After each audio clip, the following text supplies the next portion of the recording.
A proposta surpreendente. Fecha o Congresso. O golpe dos dossiês secretos. No mínimo os constrangeria, né? O derrame de dinheiro na eleição. Uma loucura total. A fortuna que sobrou da campanha. 50 e poucos milhões. Um erro de avaliação fatal. Aí eu disse, a presidência está perdida. O grande arrependimento. Um erro tático. Seríssimo. A história completa do bloqueio das contas bancárias de milhões de brasileiros. Foi a primeira vez na história econômica mundial que aconteceu. Você vai ver agora, no dossiê Globo News, um depoimento exclusivo do personagem central de um dos mais atribulados períodos da história recente do Brasil. Eu faço a história. Vocês escrevem a história. O político que foi eleito para a presidência da República com apenas 40 anos de idade em 1989 é hoje um senador de 60 anos. Fernando Collor de Mello saiu vitorioso das urnas numa eleição presidencial que empolgou o Brasil. Pela primeira vez desde o fim do regime militar, os brasileiros votavam para presidente.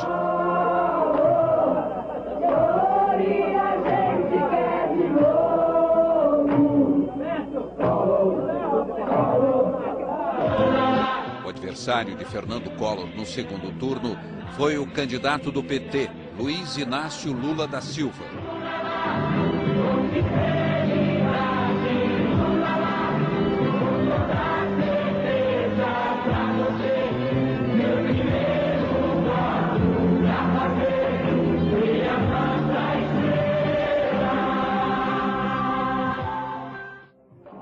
Resultado, Collor, 35 milhões de votos. Lula, 31 milhões. O governo que prometia acabar com a inflação, punir os corruptos e modernizar a economia do país, começou a cair quando Pedro Collor, o irmão do presidente, fez uma grave acusação. Paulo César Farias, o ex-tesoureiro da campanha de Collor à presidência, comandava um esquema de corrupção. O senhor é predestinado, inteligente, carismático, comunicativo, demagogo, irresponsável, ambicioso, rancoroso, vingativo e ganancioso, segundo palavras textuais de Pedro Collor publicadas em livro. Se não fossem as denúncias do Pedro Collor, o senhor acha que teria concluído o mandato? Não sei. Não saberia dizer. Como é que o senhor avalia o impacto daquelas denúncias no fim do governo Collor? Teve um impacto muito forte, sem dúvida. Foi determinante para que eu sofresse o impeachment e fosse afastado do cargo para o qual eu fui eleito por 35 milhões de eleitores. O ex-presidente Collor faz uma confissão que não fez nem para seus assessores na época. Diz em que momento exatamente sentiu que tinha perdido a presidência. Quando enfrentava uma onda de denúncias, o senhor fez um discurso veemente em que pediu à população que se vestisse de verde e amarelo. Mas os manifestantes se vestiram de preto. Ali, o senhor sentiu que perdeu a capacidade de mobilizar apoio? Sem dúvida. Foi esse o momento em que eu percebi que eu havia perdido a presidência. E foi numa solenidade bonita, porque era comemorativa não é bem comemorativa, mas era um momento em que eu estava assinando atos que beneficiavam os taxistas. E havia muitos taxistas naquela ala, chamada ala oeste do Palácio do Planalto. E exatamente aquela que fica mais próxima do Congresso. E estava apinhado de gente. E o presidente do Banco do Brasil, da Caixa, o ministro da Economia, enfim. E muitos deles com uma fita verde e amarela na mão.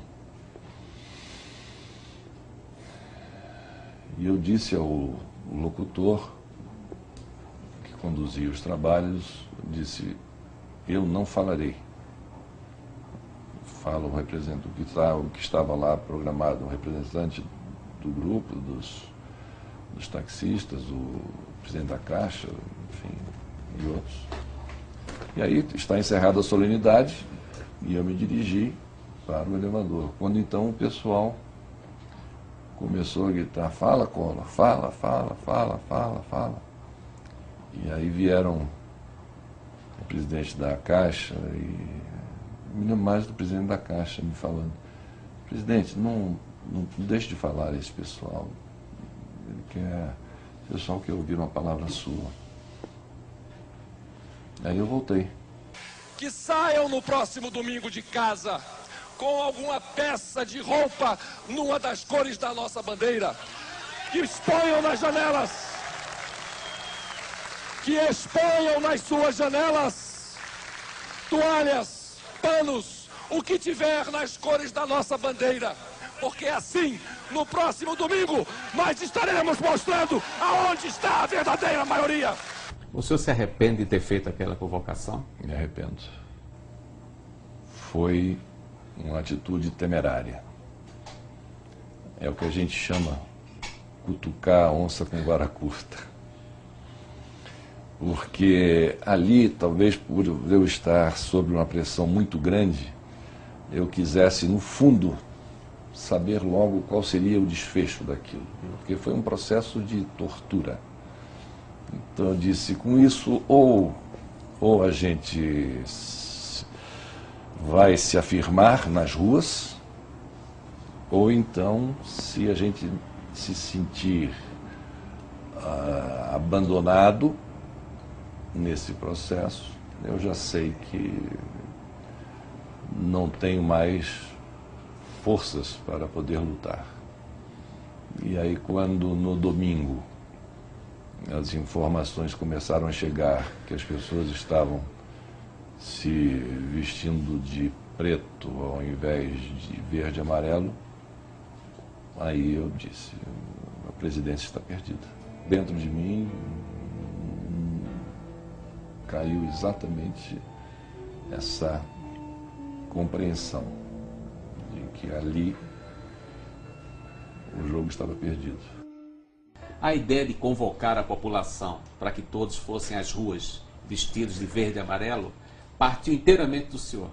Inteiramente. Nenhum assessor sugeriu? Foi de inopinado, foi naquele momento, naquele instante. O senhor diria que esse foi o grande erro político na condução do processo naquele momento? Sem dúvida, sem dúvida. Isso foi um erro tático seríssimo. O senhor tinha ilusão de que contaria com um apoio popular naquele momento? Tinha. O que é que levava o senhor a acreditar? O que me levava a acreditar era que a vinculação minha com o povo era muito forte, era muito...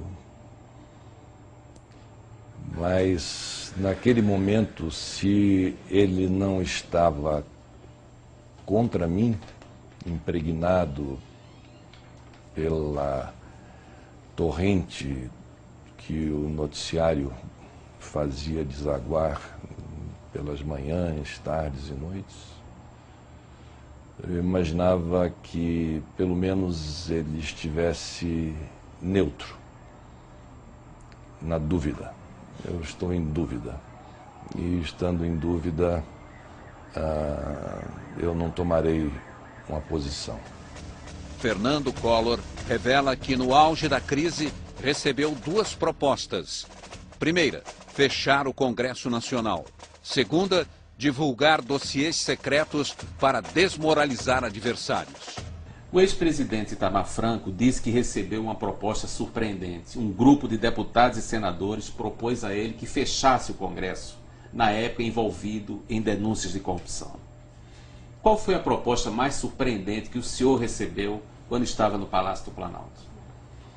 Isto aqui se refere ao ex-presidente Itamar Franco, só ia acontecer no Brasil, não há nenhuma surpresa quanto a isso. Na história, desde a história do período monárquico, passando pelo período republicano, nós iremos ver e anotar que os aconselhamentos, seja o imperador, seja o presidente da República, aconteciam, né, quase que semestralmente, em golpes, fechamento de assembleias, isso, aquilo, e fechamento de congresso, e as chamadas vivandeiras dos quartéis. Então, recebi de várias fontes, origens das mais diversas, as sugestões mais esdrúxulas, que vai desde dentro desse rosário de sugestões, a mais singela seria a do fechamento do Congresso. As pessoas fecham o Congresso, como quem diz, fecha essa porta. E eu dizia, mas vocês se esquecem que eu sou o primeiro presidente eleito pelo voto popular, depois de quase 30 anos de submissão a um regime autoritário. Eu não posso trair as minhas convicções, eu não posso fazer isso.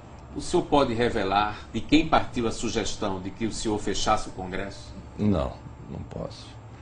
Até porque não foi somente de uma pessoa. Eram políticos? Eram políticos. Políticos. E outras propostas, as mais descabidas, esdrúxulas. Chegavam propostas de todo mundo. Tem aquela questão das ideias, né? Todo mundo chegava com uma ideia achando que era uma inovação, uma coisa. E eu as repelia todas, né, sem sequer em nenhum instante me permitir acalentar por um segundo que fosse tal procedimento. Em algum momento o senhor, que foi eleito com voto popular, teve a tentação de fechar o Congresso para escapar daquele processo? Não, eu jogo duro. Eu sou um jogador que joga pesado, duro, vigoroso, mas com as cartas na mesa e obedecendo às regras do jogo. Jamais incapaz de fazer qualquer coisa dessa natureza, como fui incapaz de também cair na tentação de outras sugestões que me chegavam de deixar publicar dossiês do extinto SNI, extinto por mim, num dos atos do primeiro dia de governo que assinei, e que estavam ali à disposição, que soltássemos esses dossiês, e eu não permiti que nenhum desses dossiês fossem colocados, seja para a imprensa, seja para quem quer que fosse. Quem sugeriu a divulgação de dossiês do SNI para constranger seus adversários? Obviamente foi um dos seus aliados. Eram parlamentares? Era algum ministro? Quem foi? Não, eram pessoas de um modo geral, ex-parlamentares, mas ex-parlamentares, parlamentares que não haviam sido eleitos em 90 e alguns até com vários mandatos já cumpridos, e talvez por isso eles conhecessem essas entranhas daquele serviço tenebroso que era executado pelo SNI. Os dossiês comprometiam adversários do senhor. E aí, até interessante, porque quando eu falei, mas deixa eu ver o que é isso. Vamos na traseira. As pessoas me falaram, e eu mandei trazer alguns. E aí eu tive a certeza de que eu havia tomado a decisão correta quando eu extingui o SNI. Porque eram dossiês assim que... Meu Deus do céu, de segurança do Estado, de informação estratégica para o presidente, não tinha nada. Era só fofocas e futricas e essas coisas. A eventual divulgação desses dossiês poderia servir para desmoralizar os seus adversários. Sem dúvida, sem dúvida. No mínimo os constrangeria, né? O senhor já disse que não cogitou dessa possibilidade de fechar o Congresso para escapar do processo de impeachment. Mas o senhor admite que essa medida poderia eventualmente ter um respaldo popular, já que o senhor tenha sido eleito pelo voto do povo? Não, a questão do respaldo popular, isso é muito difícil de se afirmar, da gente poder peremptoriamente afirmar. Porque a gente sabe que o sentimento da população, ele varia muito de acordo com as circunstâncias. Não podemos esquecer que a mesma mão que aplaude é a mão que apedreja. Então, o que eu entendia, e algumas vezes eu respondia a essa interlocução, dizendo, olha, eu entendo que o que você está pretendendo dizer, no fundo, é que você não concorda com a ação dos representantes que estão lá com assento no Congresso, e não em relação à instituição Poder Legislativo. A Câmara dos Deputados votou maciçamente pela abertura do processo de impeachment contra o presidente. 441 votos contra apenas 38. Nunca tinha acontecido nada parecido na política brasileira.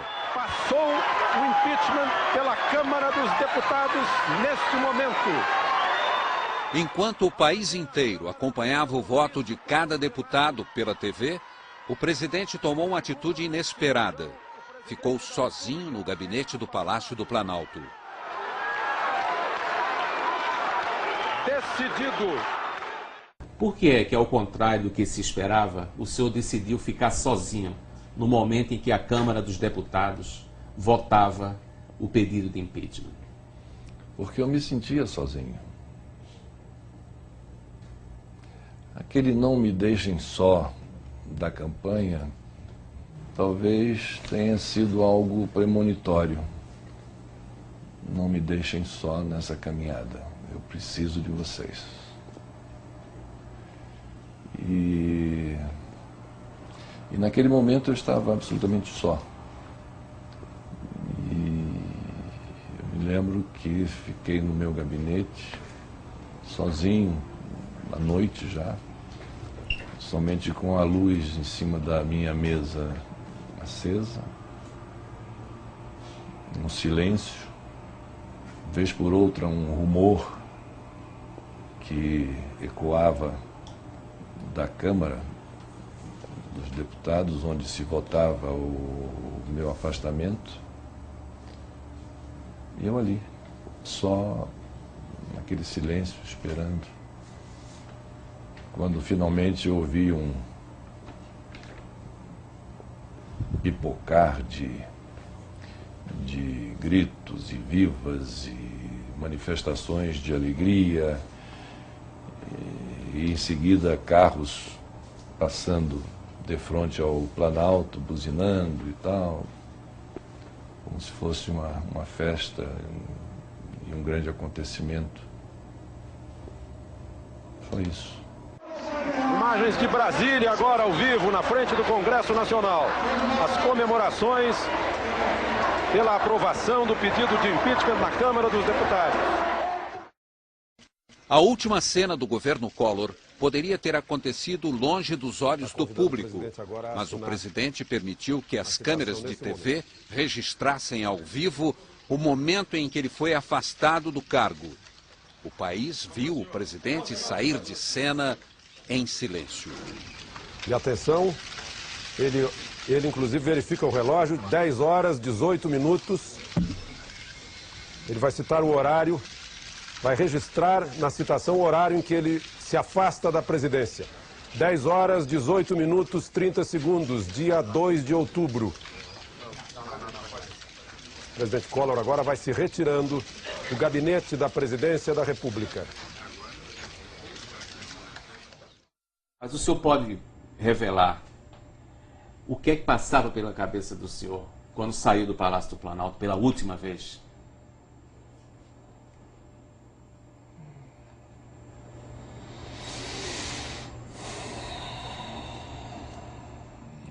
É um turbilhão de coisas, um turbilhão de coisas, um turbilhão de vontades, de de planos, de ações, reações. Um momento muito tumultuado, muito confuso. Por que o senhor desperdiçou a chance de fazer um último pronunciamento público nesse momento? Para não incorrer no mesmo equívoco que eu incorri quando do discurso que fiz aos taxistas. Se neste momento ali eu tivesse falado,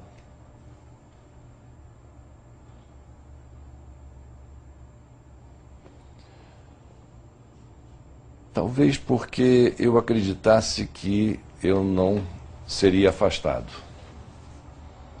E eu disse que se eu fizer esse discurso, eu estou assinando a minha sentença de afastamento da presidência. Nesse momento eu ainda acreditava que voltaria. Se fizesse o discurso, seguramente não voltaria. Por que o senhor decidiu que essa solenidade fosse transmitida pela TV e aberta a todo mundo? Porque eu queria que todo mundo presenciasse uma pantomima.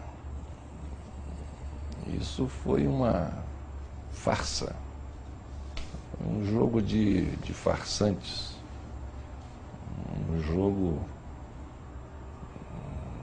subalterno, sujo, inóspito, sempre.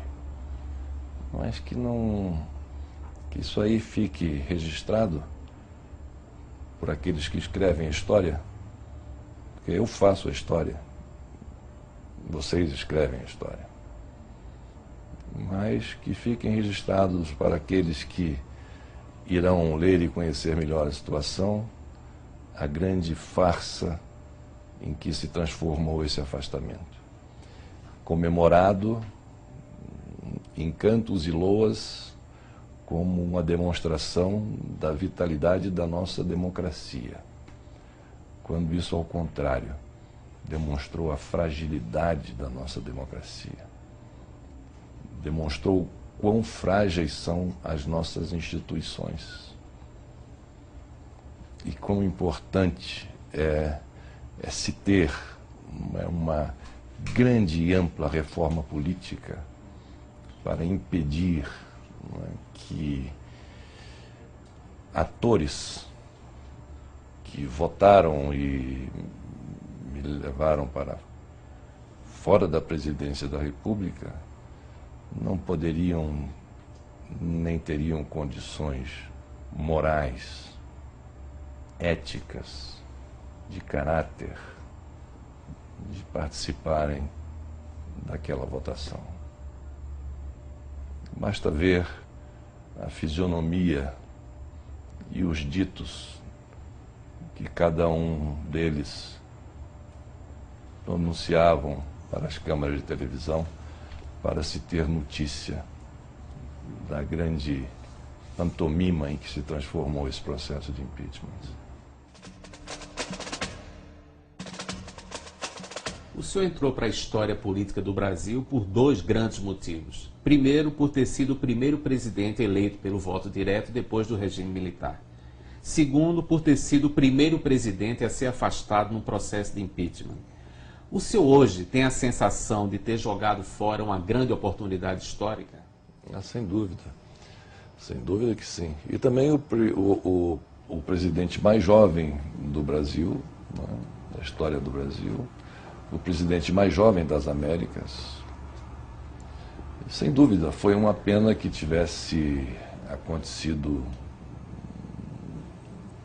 aqueles eventos que culminaram com o meu impeachment, sem dúvida. Eu lamento profundamente. E impeachment este que ocorreu em função aí da pouca maturidade que eu tinha. Você vai ver daqui a pouco, na segunda parte da entrevista exclusiva do ex-presidente Fernando Collor, os bastidores de uma medida que afetou a vida de todos os brasileiros, o bloqueio da poupança e das contas correntes.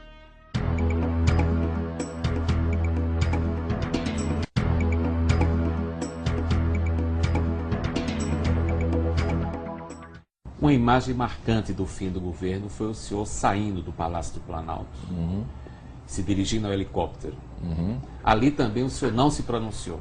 Se o senhor tivesse tido a chance de se pronunciar ali, o que é que o senhor diria? Naquele trajeto, havia muita gente apupando e xingando, um particularmente, e um solitário aplaudindo. E aí eu me dirigi até lá, até onde eles estavam, essa aglomeração. Me dirigi ao que havia me xingado. E fui a ele, e ele fugiu, saiu correndo. E em seguida fui ao que estava aplaudindo. E agradeci a ele, agradeci e me despedi dele. Aquela imagem altiva do senhor saindo do palácio foi premeditada? Não, eu sou assim.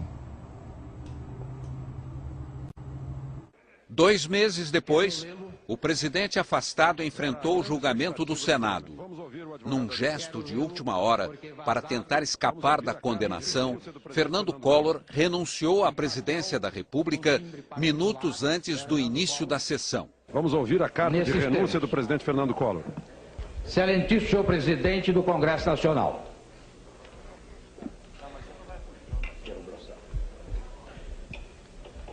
Levo ao conhecimento de Vossa Excelência que nesta data e por este instrumento renuncio ao mandato de presidente da República, para o qual fui eleito nos pleitos de 15 de novembro e 17 de dezembro de 89. O senhor tem lembrança do que passou pela cabeça do senhor no exato momento em que o senhor assinou a renúncia à presidência da República? O ato da renúncia foi assinado na casa da Dinda, na madrugada do dia em que o Senado iria iniciar o meu julgamento político. Isso foi logo em seguida a um jantar em que eu reuni os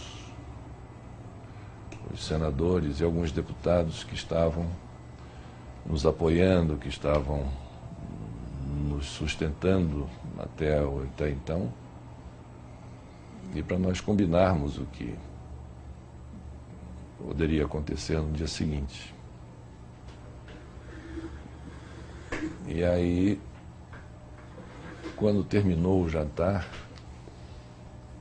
e nós teríamos número para evitar, não sei porquê, mas alguma coisa me bateu na cabeça que se esse pessoal vai trair. Já tinha ocorrido na Câmara, por que não no Senado? E aí eu disse, não, vou renunciar para tentar evitar a suspensão dos meus direitos políticos. O senhor aqui imaginava que poderia voltar à presidência? Imaginava. Em que momento o senhor perdeu a esperança?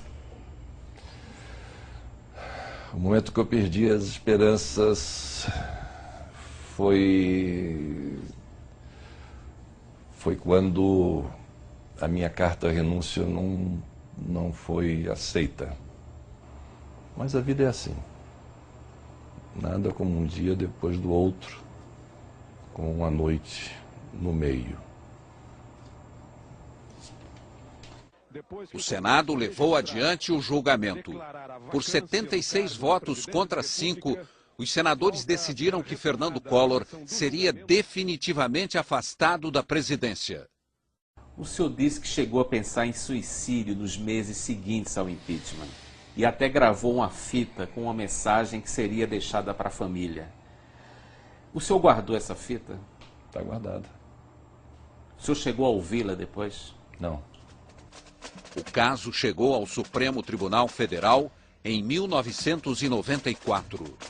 Por 5 votos contra 3, o STF arquivou o processo contra o ex-presidente por falta de provas.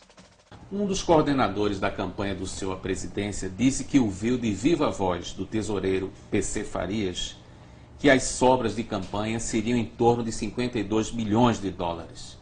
Onde foi parar tanto dinheiro? Mas essas chamadas sobras de campanha foram objeto do escrutínio, não é, do Ministério Público, da Polícia Federal, do próprio Supremo Tribunal Federal. E tudo isso consta do processo, não é, que foi dos processos que foram movidos contra mim e dos quais eu fui absolvido. Todos sabem que nas campanhas eleitorais brasileiras, em geral, há uma contabilidade paralela, o chamado Caixa 2, que não passa, obviamente, pelo controle da Justiça Eleitoral. A pergunta é, que informação concreta o tesoureiro PC Farias deu ao senhor sobre as sobras de campanha, depois que o senhor foi eleito? Naquele momento da eleição, a legislação não previa, como hoje prevê, essa série de medidas e de pontos que devem ser observados quanto às contribuições oferecidas à campanha de um determinado candidato. Até porque não havia campanha presidencial. Então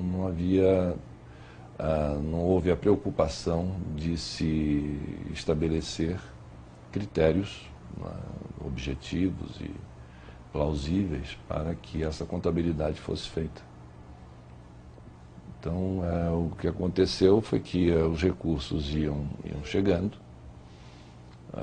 Eu só me dava conta de que os recursos chegados eram suficientes ou não em função da disponibilidade que eu tinha do avião para me deslocar e dos carros de som para eu falar. Então, quando eu chegava no hangar para viajar, isso aconteceu algumas vezes, né? Mais no primeiro turno. Para embarcar, aí o gerente vinha e dizia, olha, não pode que está devendo aqui não sei quanto. Tal. Então aí eu sentia que eu verificava que os recursos da campanha não estavam chegando na medida das necessidades.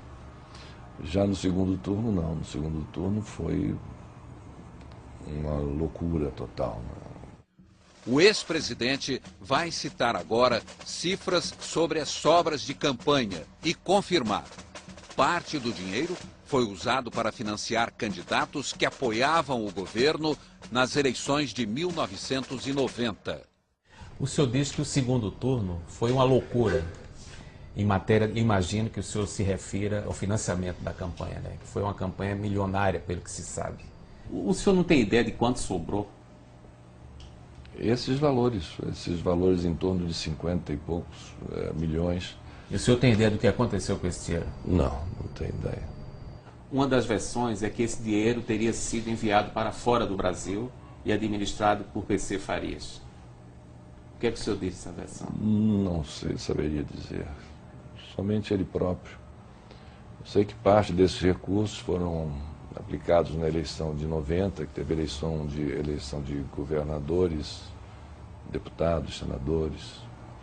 Sei que parte desses recursos serviram para ajudar os candidatos que apoiavam o governo na eleição que ocorreu em novembro de 1990.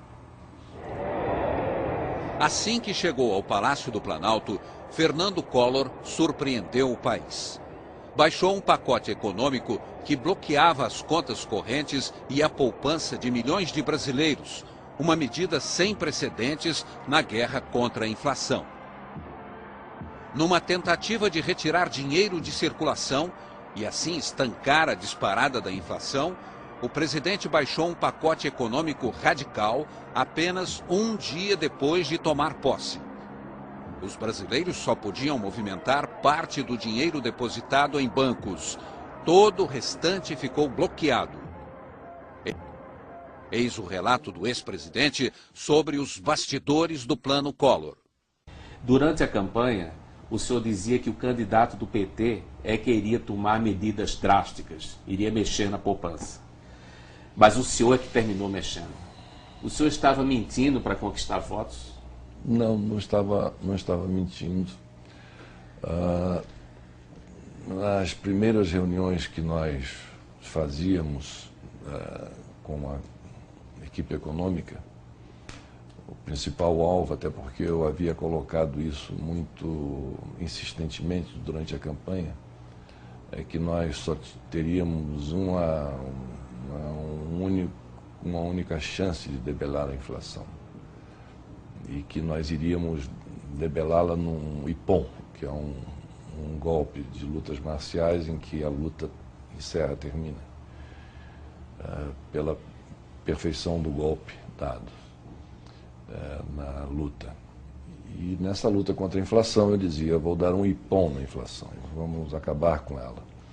Então isso gerou um compromisso muito forte, já que era algo que atormentava o cotidiano da população brasileira de forma muito presente, muito assintosa. E nas reuniões íamos por um caminho para ver como isso poderia acontecer de forma rápida, enveredávamos por outro. E nesse vai e vem nós não encontrávamos nenhuma saída plausível para que ficasse claro que com esse tal do IPOM, essa medida econômica que fosse rápida, pudesse estancar o processo inflacionário.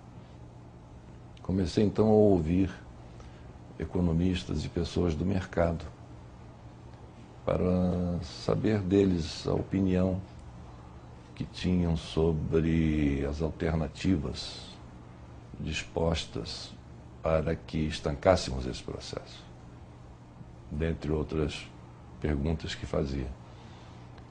E num desses encontros me marcou bastante, porque dele participaram o ex-ministro Mário Henrique Simonsen, o economista André Lara Rezende e, naquela época, um homem de mercado, Daniel Dantas. Eu convidei o professor Simonsen e ele se fez acompanhar desses outros dois brasileiros. E aí, na nossa conversa, como é que o senhor acha, ministro, que o governo nosso pode debelar a inflação rapidamente? E ele ficava conjecturando, pensando em voz alta e tal, e intercalado com comentários, ora do André, ora do Daniel, e todos chegavam a uma mesma conclusão. Quando terminavam de engendrar o seu raciocínio, diziam, mas isso com a liquidez que o mercado hoje dispõe é impossível. É impossível, não dá. Aí o André que chegou e disse assim, mas, ministro, mas tem uma saída.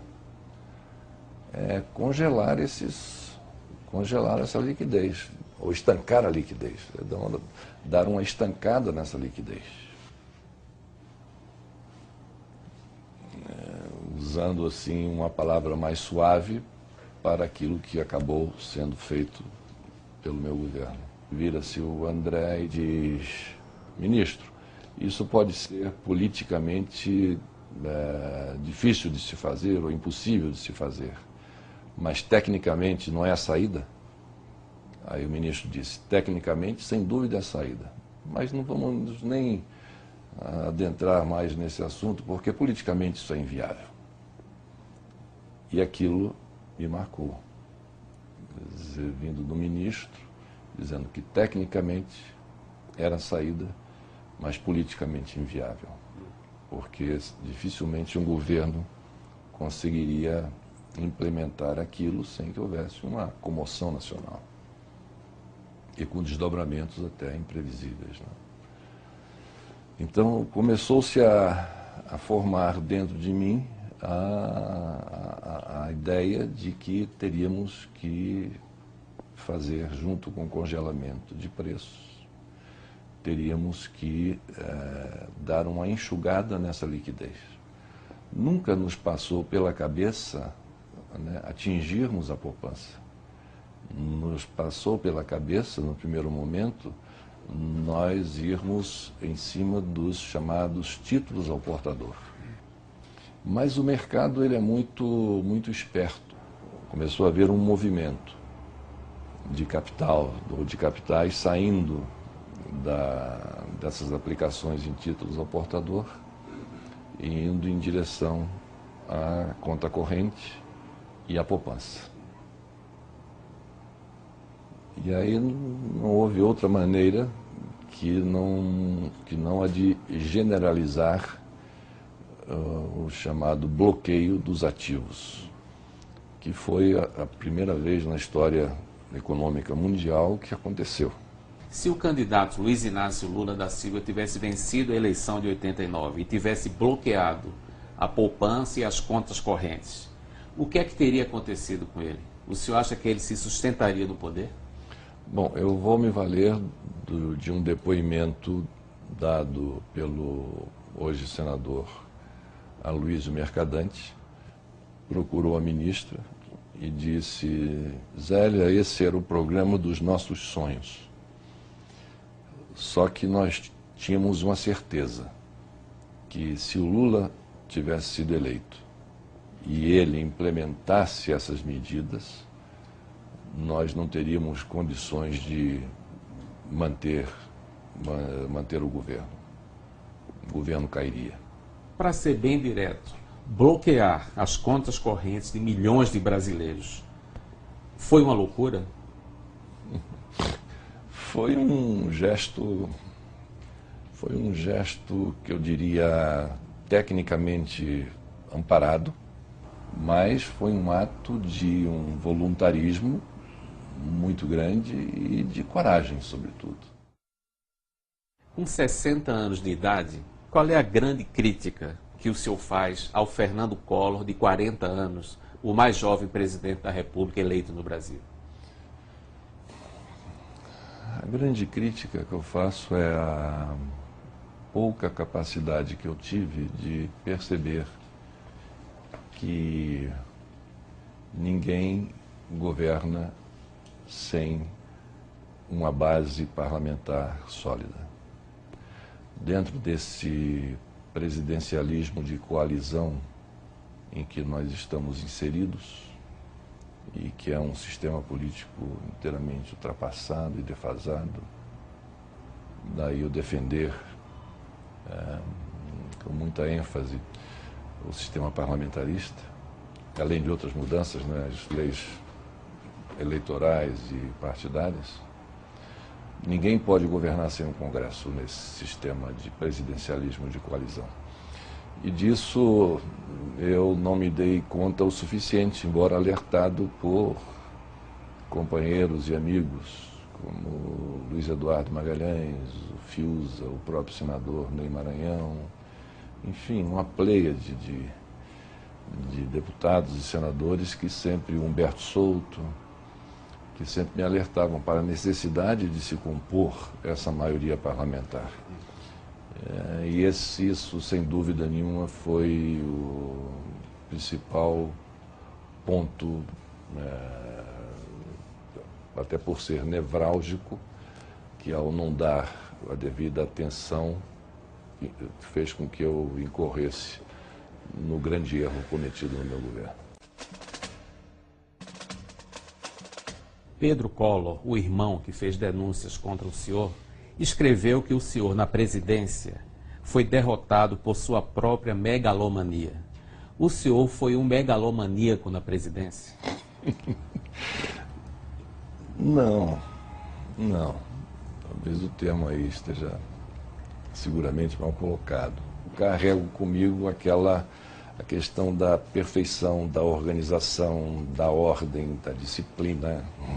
Isso pode ter achado ser atitudes megalômanas, mas não. O ex-presidente confirma. Escreveu um livro-bomba sobre a crise que culminou com o impeachment. O livro, segundo ele, pode abalar a política brasileira. Por que é que o senhor continua guardando no fundo da gaveta o livro que escreveu sobre aquele período? Quem são os alvos desse livro?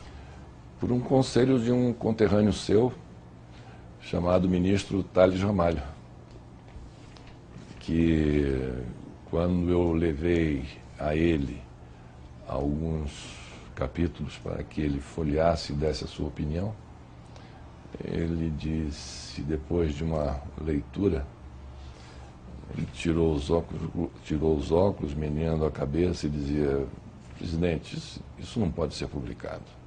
Essas pessoas todas estão aí vivas, têm seus parentes, têm isso, têm aquilo. Para que criar uma situação tão desagregadora como essa? O que passou, passou. Verifica que ele tinha razão. E em alguns momentos após isso, eu colocava o disquete no computador, curiosidade, ia lendo, e numa primeira vez eu comecei a fazer correções, sempre atenuando. E aí eu me lembrei do que ele também falou nessa conversa. Ele disse: o que eu acho importante é que o senhor coloque isso, escreva, para que não se vá a emoção do momento. Tem que ficar registrada a emoção do momento, para que se entenda, os pósteros possam entender a emoção que o dominava logo após o seu afastamento. E entendam dentro dessa ótica. E aí eu falei: não vou mais reler, vou deixar como estava, até atendendo mais uma vez ao aconselhamento do ministro Tales Ramalho. Num site hospedado fora do país, o ex-presidente publicou trechos do livro inédito em que faz uma espécie de acerto de contas com personagens da crise política que abalou o governo Collor. O vice-presidente, Itamar Franco, que retirei do ostracismo na política mineira, organizou um governo a que chamou cinicamente de República dos Senadores, recompensando com cargos e sinecuras exatamente aqueles que me julgariam mais tarde. Causou-me especial emoção a solidariedade que recebi do deputado Ulisses Guimarães, naquele período duro de expectativa. Todo o tempo assegurou-me o seu apoio e o daqueles que o seguiram, afirmando que votaria contra o impeachment. O seu comportamento mudaria quando se iniciaram as articulações para garantir a tomada do poder através de um golpe de mão. Prometeram-lhe que o vice-presidente renunciaria logo após a minha condenação pelo Senado. E assim, ocorrendo a vacância do cargo, ele, Dr. Ulisses, finalmente cumpriria o sonho de exercer a presidência da República, eleito pelo Congresso, para cumprir o restante do meu mandato. Seu trágico desaparecimento jogou uma pá de cal na operação. Quando, afinal, o senhor vai publicar esse relato? Não tenho a menor ideia. Mas o senhor tem certeza de que ele vai criar um impacto na política brasileira? Ah, sim. E que impacto?